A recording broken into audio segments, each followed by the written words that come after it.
साथियों, हम गायक बरसाती राजभर माँ स्टूडियो ओपी राजभर के माध्यम से आज जो ये कार्यक्रम चल रहा है आप लोग के सामने मैं दे रहा हूँ। उस कार्यक्रम के अंतर्गत आज हम वो बिरहा सुनाने चले जा रहे हैं। बिरहा वो सुनाने जा रहे हैं जो कि आज तक वीडियो या ऑडियो पर किसी का प्रोग्राम नहीं हुआ होगा। वही आज बिरहा सुनाने जा रहा हूं। त्याग मृत्युलोक की कौरो गए स्वर्ग में, कर्म से उत्तम वैकुंठ स्थान पाए।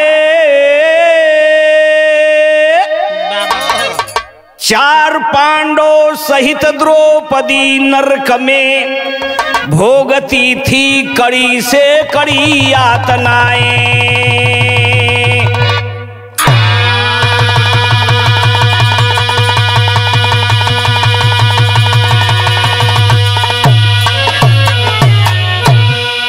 धर्मनंदन सदा धर्म पथि पर रहे, इसलिए इंद्र जिंदा है उनको बुलाओ।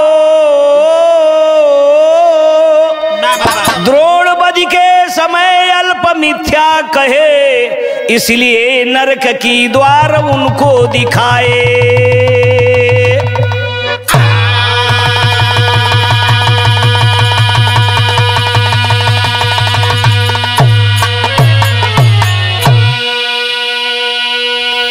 बात यहां से मिली बाबूजी, ये जब पांचों पांडव जो है साथ में द्रौपदी जाकर के हिमालय में गल जाते हैं, फिर बचे के एक धर्मराज बचे, एक धर्मराज युधिष्ठिर बचे।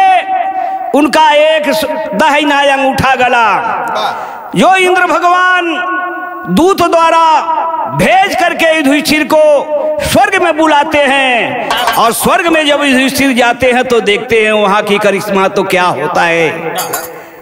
तर्ज लगल मास्टर हंसी हंसी। तो स्वर्ग में युधिष्ठिर जब जाते हैं तो देखते हैं कि चारों पांडव और द्रौपदी नरक में कष्ट झेल रहे हैं। और जब उनके करीब जब जाते हैं युधिष्ठिर महाराज, तो देख करके चारों पांडव द्रौपदी इन लोग कहने लगे कि भैया आपके आवे में हम लोग के बड़ा आनंद बा। इस पर एक गजल का भाव लगल है मास्टर।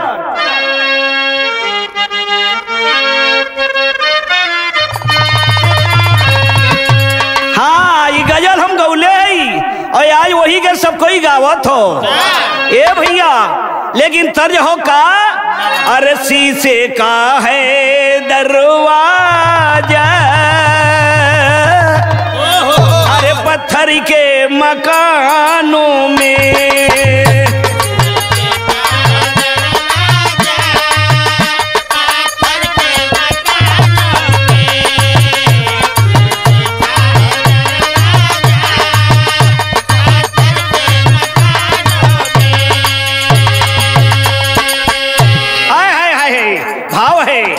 किस लिए मेरे भैया,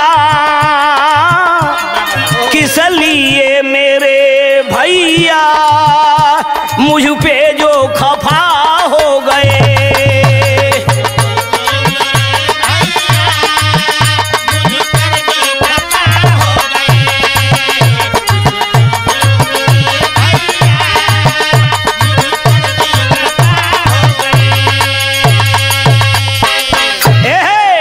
हमें तो है स्वर्ग मिला, हमें तो है नरक मिला, आप भी बेवफा हो गए।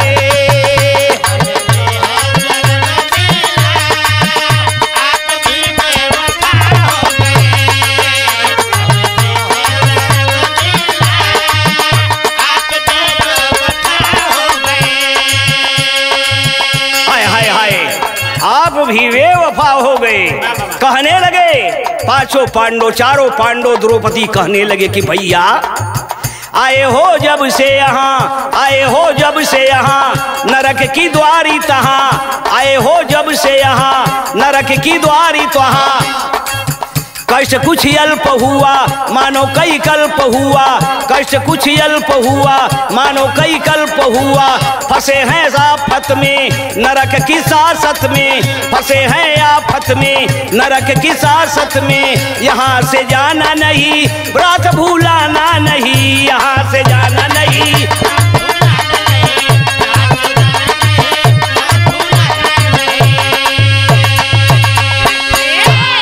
तू ही बीना कवन अपना। आहा, चार पांडव कह रहे हैं कि भैया आप जब से आए हुए भैया हम लोग की कष्ट बहुत थोड़ा सा जना थो भैया, आप यही जगह से जा मत कहीं भैया, यही ठेर रहा। यही चार पांडव द्रौपदी कहत हैं कि तू ही बीना कवन अपना, घनश्याम जुदा हो गए।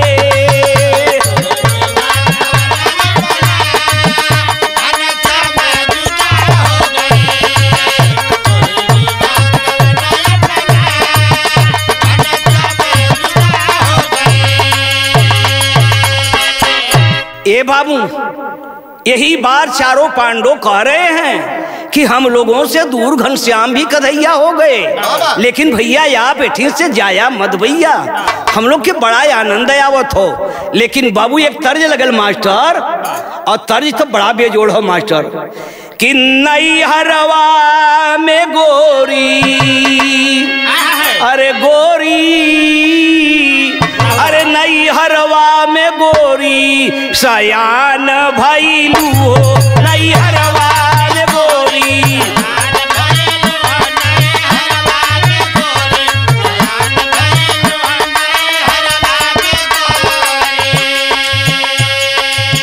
भाव है सुन धर्मराज क्रोधित, सुन धर्मराज क्रोधित अपार भैले हो, सुन धर्मराज क्रोधित।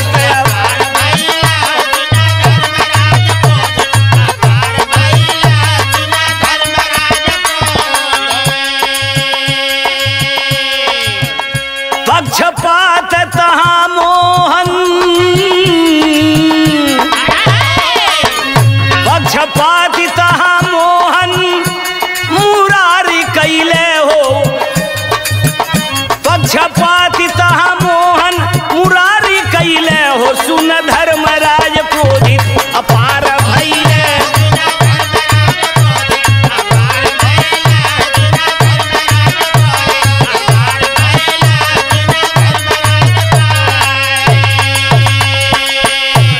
अरे पूछे युधिष्ठिर कन्हैया से जाके, आय हाय हाय भाव है यहाँ पर। अरे युधिष्ठिर महाराज, अरे तन त्यागन करके भगवान भी निज लोक को चले गए थे, वो भी वहां इंद्रासन में थे, लेकिन धर्मराज जी जाकर के कह रहे हैं भगवान कन्हैया से, पूछे युधिष्ठिर कन्हैया से जाके, अरे पत्नी और भाई मरे मृत्यु पाके, मरे मृत्यु पाके।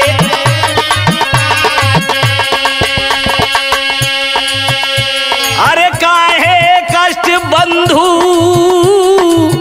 अरे अपार पवल हो, पक्षपाती तहाँ मोहन मुरार कैले हो, पक्षपात तहाँ।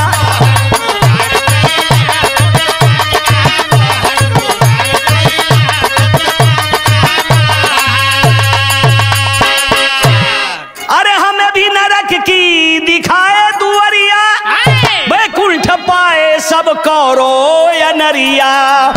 अरे आज हम लोग एक नरक में कष्ट झेल रहे हैं।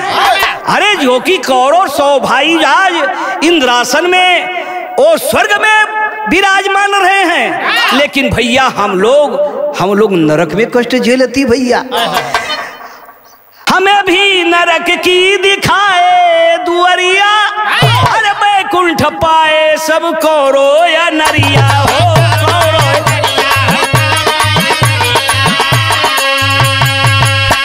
अरे काहे उल्टा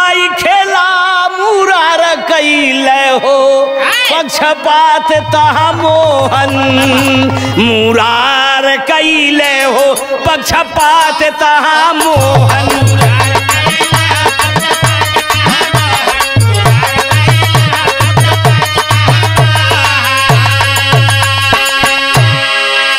युधिष्ठिर जाकर के भगवान कृष्ण के डांटने लगे कि भगवान आप ही तो उल्टा खेला खेल दिए, उल्टा खेला खेल करके आज खेल देते हैं। आज हमारे चारों भैया और द्रौपदी नरक में कष्ट झेलते हैं। अरे 100 भाई कौरव जो इंद्रासन में स्वर्ग में विराजमान है, हम लोग तो नरक में है। लेकिन वाह वाह, भगवान को युधिष्ठिर महाराज बता रहे हैं, लेकिन कैसे बता रहे हैं?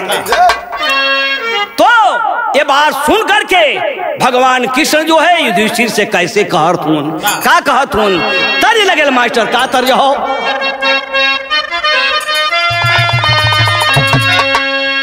अरे गंगा किनारे मोरा गाँव, अरे गंगा किनारे मोरा गाँव, घर पहुंचा दा देवी मैया।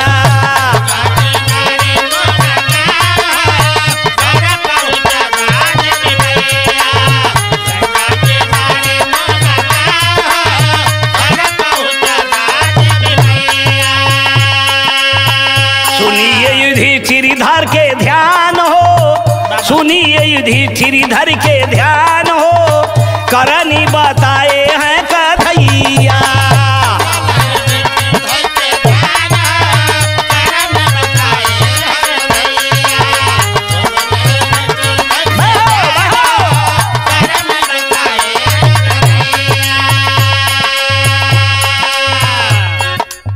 भगवान समझा रहे हैं युधिष्ठिर महाराज को। क्या समझा रहे हैं? जीते हैं छल करके पांडव या नरिया, भीष्म द्रोण कर्ण खाए धोखावा कमरिया। भीष्म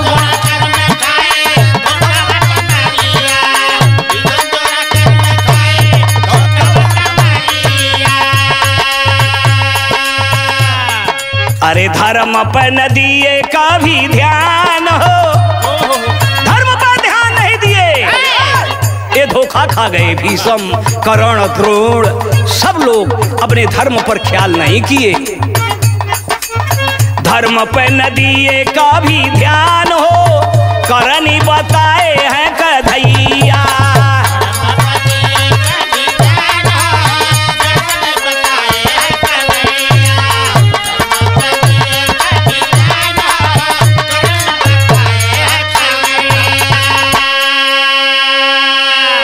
भगवान बतावत हूं कि पांडव का कैला धोखा दे के कमल बिहू से, अरे जयद्रथ को लाए, और छल से ही बर्बरी का सरया लगाए।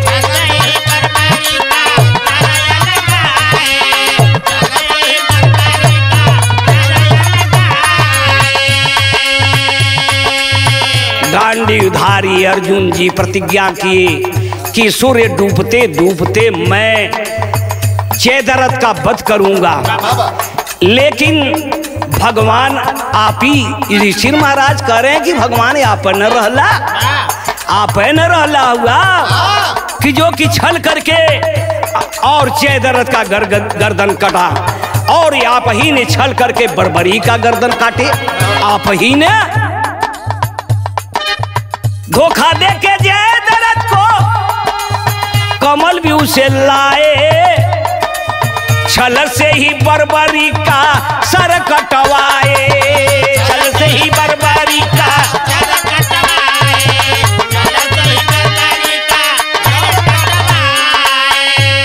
कहाँ पाप लागल पांडव के महान हो। भगवान बता रहे हैं पाप लागल पांडव के महान हो, करनी बताए हैं कन्हैया।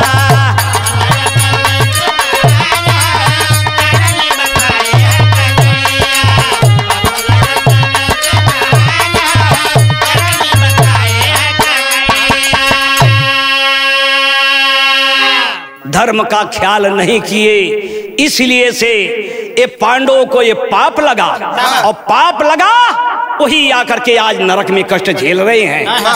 तो युधिष्ठिर महाराज का खून गर्म हो गल, कहल भगवान सुना, अब जौन हमारे साथ मन के साथे कैला तौन भल कैला, लेकिन अब ऐसा होई नहीं। अब स्वर्ग और नरक का बंटवारा होई। तेरी का भाव लगल मास्टर।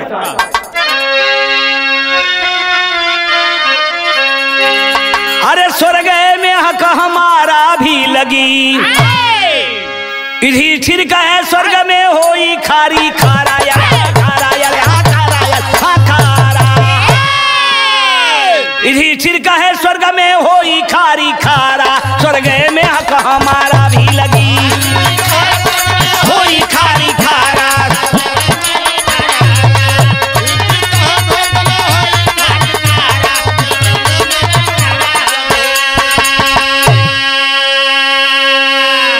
युधिष्ठिर महाराज दाब के भगवान कन्हैया से कहे लगना, कहे सुना अब तो नहीं, लेकिन स्वर्ग और नरक का दोनों का बंटवारा हो के रही।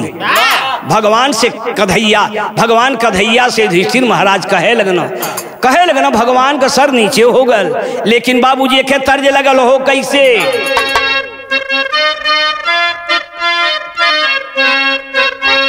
अरे हम ना जाइबे ससुरी घर में बाबा,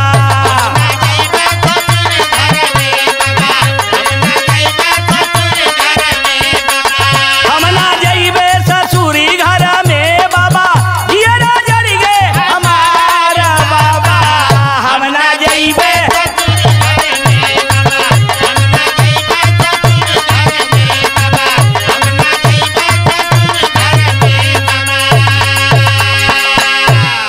हाई कुल आजकल का गवैया कुल नहीं हुआ, तीनी वाला करत हूँ ये भैया। लेकिन कहना बा गाना का भावा, हम भी ले बैकुंठ में ह गया था,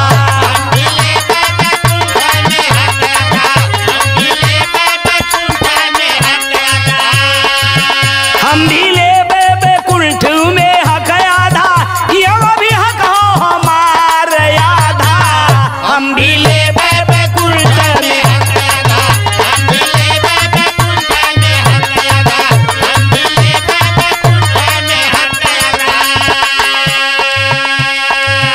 युधिष्ठिर महाराज कह रहे हैं कि बाटब स्वर्ग नरक इस क्षण खरारी, बाटब स्वर्ग नरक इस क्षण खरारी, अरे इसके लिए युद्ध होगी मुरारी।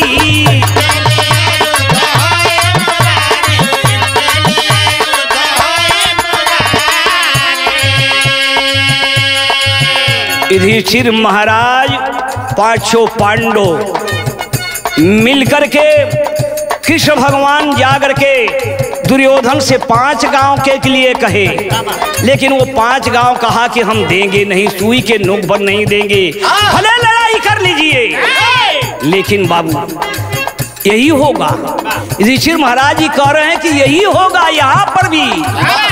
अरे बाटब स्वर्ग नरक इस क्षण खरारी,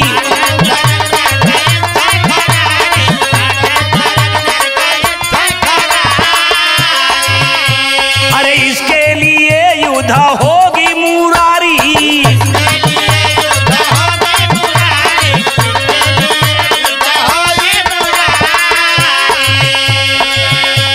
एकरे लिए भगवान युद्ध करना ही पड़ेगा, लेकिन वहां पर तो मृतलोक में तो हम लोगों का मदद किए आप, लेकिन ये स्वर्ग में और स्वर्ग नरक के बंटवारा में हमार कहनाम हो, का कहनाम हो कि करना मदद जिन हमारा काधा, करना मदद जिन हमारा काधा, हम भी ले बैकुंठ में ह गया था।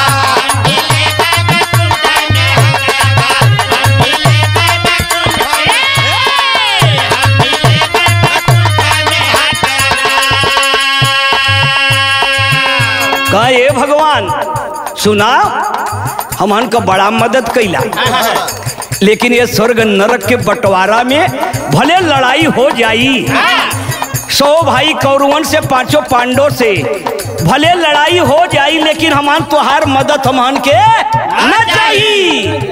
चाहे भले ही आप विपरीत रहबा तो का करी, लेकिन हमन के तोहार मदद न चाहिए। लेकिन बाबू अरे करना मदद जिन है, करना मदद जिन हमारा कांधा, करना मदद जिन हमारा कांधा, हम भी ले बैकुंठ में हकया।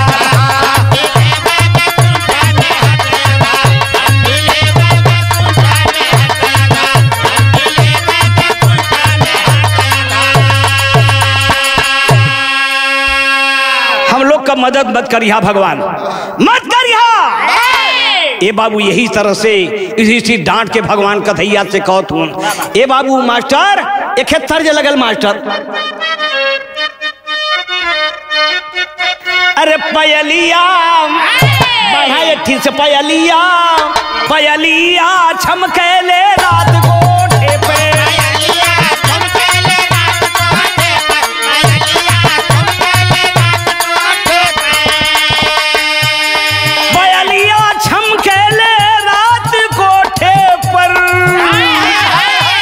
बिजुलिया बिजुलिया अरे बिजुलिया चमकेले,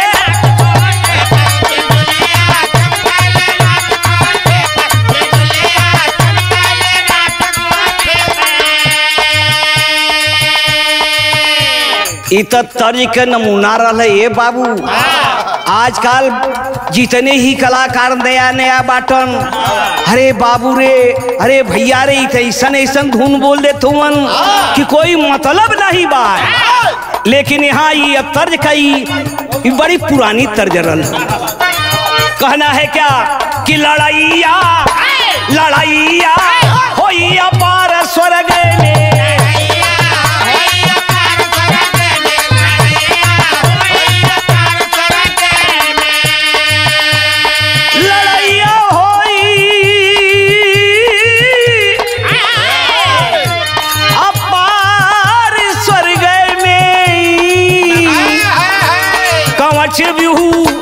कवच बिहू कैले तैयार स्वर्ग में,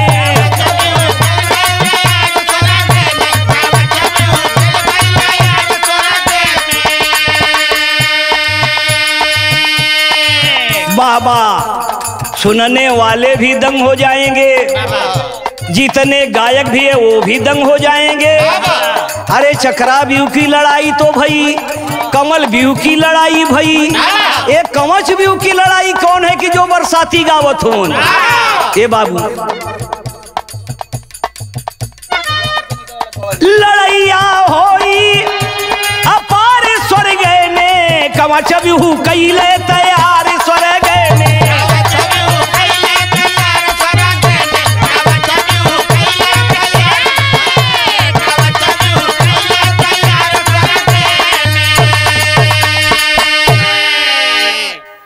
चक्रा बिहू 8 फाटक और कमल बिहू 12 फाटक और कवच बिहू 20 फाटक की यहाँ बनावटी हो रहा है कि लारे लर लारे ला लारे लारे लारे ला।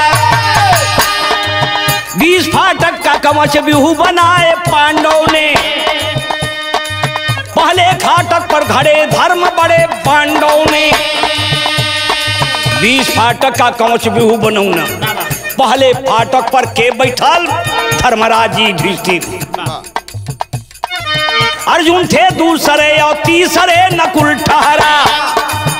अर्जुन पहले दूसरे पर, नकुल तीसरे पर, चौथे पर भीम, पांचवें पर सहदेव का पहरा। चौथे पर भीम, पांचवें पर सहदेव जी रहला, छठे पर ब्रज बिलार, सातवें पर अभिमन्यु, 8 पर घटोत्कच, 9 पर पांचों लालन थे। 8 पर घटोत्कच, 9 पर पांचों लालन थे। अरे 10वें पर द्रुपद थे ठाड़े स्वर्ग में। अरे लड़ैया होई अपार स्वर्ग में,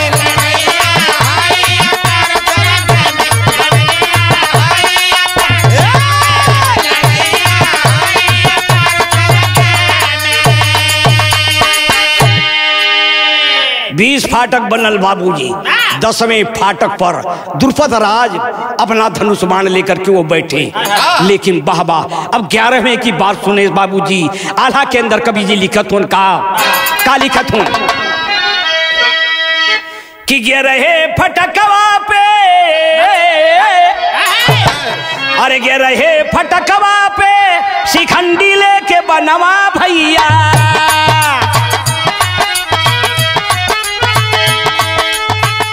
बड़े विराट तेरा कुंतल कुमार,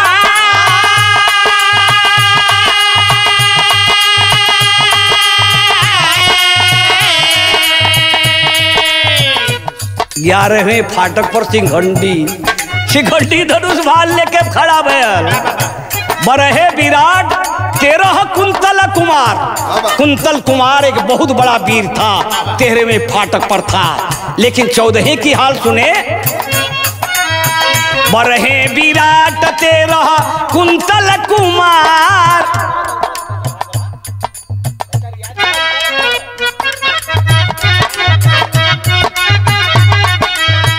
बरहे विराट 13 कुंतल कुमार।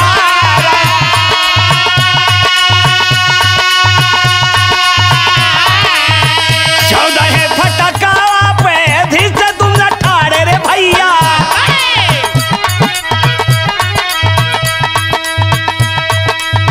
14 फटका पे धीस तुम न ठाड़े रे भैया। धृष्ट के तू 15 चेमी 16 में केवा।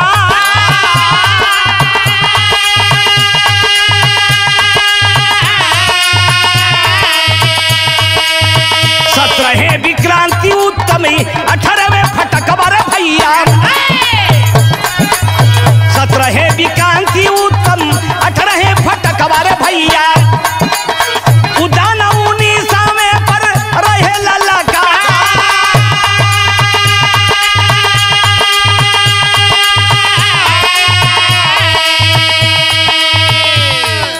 हाय हाय हाय, उद्यान इतना बहादुर वीर था बाबूजी।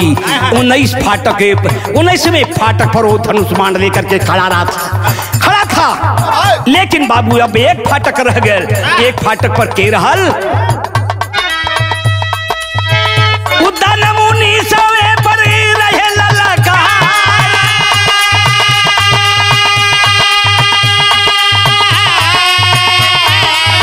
सेना सहित कहो रोया ये बिहू तोड़ने के रे भैया। होने लगी युद्ध पूरी के मजा।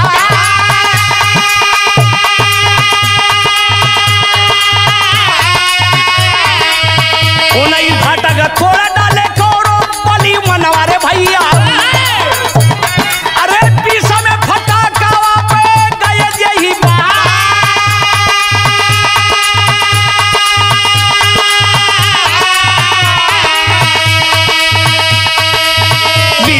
फटकवा पे गए यही बाला।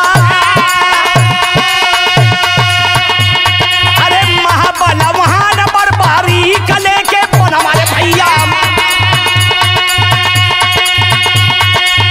20वें फटकवा कई बना तरदा।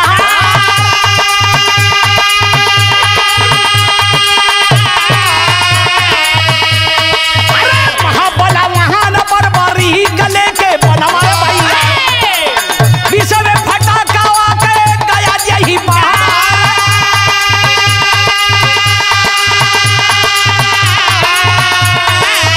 सोचा थारी सिटी का पीना सजा भी कर दूं भैया। अरे खींचल जहां बाण थामा लेहल मुड़ा।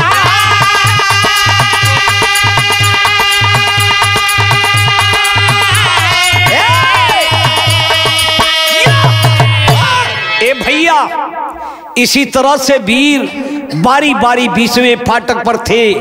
19 फाटक कौरव अपनी सेना सजा करके आते हैं। 19 फाटक तोड़ देते हैं। लेकिन 20वें फाटक पर जब भी जाते हैं, 20वें फाटक का रखवार बर्बरीक था। जो कि वही बर्बरीक को भगवान कन्हैया ने ये पता लगा कि भगवान कन्हैया ले जाकर के एक पर्वत पर उसकी परीक्षा लिए। जो कि वही बर्बरीक 9 करोड़ दैत्यों का पाताल में बाधक वध किया था। और वही उसकी परीक्षा लेने के लिए भगवान कन्हैया ने एक पर्वत पर ले जाकर के उसकी परीक्षा लेने लगे और कहे कि एक बाण में सारा पीपल का पत्ता छेद हो जाएगा, तब मैं जानूंगा कि पल भर में कौरवों की 11 छौड़ी सेना को खत्म कर सकते हैं। लेकिन लेकिन वो धनुष पर बाण चढ़ा करके एक पत्ता पीपल का भगवान कन्हैया तोड़ के अपने पांव के तले दबा ले न। ए भैया, एक बाण मारा, सारा पत्ता छेद हो गया और छेद हो गया भगवान के पांव के तले जो पत्ता था वो भी छेद हो गया, छेद हो गया। भगवान कन्हैया ने सोचे कि आज बात हमारे पांडव दल में बनत बा, कहीं हो सकला कि कौरव दल में जाता एक बणवा में ये 5 पांडवों के खत्म कर दी। तो ये सेकर गर्दनवा भगवान ने काट लेना वही 20वें फाटक पर बाण लेकर के तैयार था। सोचा कि अब मैं बाण चढ़ा करके सारी सृष्टि को एकदम खत्म कर दूंगा। भगवान कन्हैया जान गए कि अगर बाण चला देगा तो सारी सृष्टि खत्म हो जाएगी, खत्म हो जाएगा, पूरा ब्रह्मांड तक खत्म हो जाएगा। लेकिन भगवान कन्हैया ने कहे कि अरे बेटा सुन एक बात हमार सुन, अभी लड़ाई बाकी हो, अभी लड़ाई बाकी हो, अभी लड़ाई तोर बाकी हुआ और ये तोहर मांगन जन हो, प्रतिज्ञा जन हो पूर्ण हो जाई, लेकिन अभी नहीं, दूसरे जन्म में हुई। का कहलो गुरु सरजू संग्राम जीत कर आओगे जब धाम, अब ठीका सब पाप कटी तब पई हो स्वर्ग मकाम हो। अरे स्वर्ग में हक हमारा भी लगी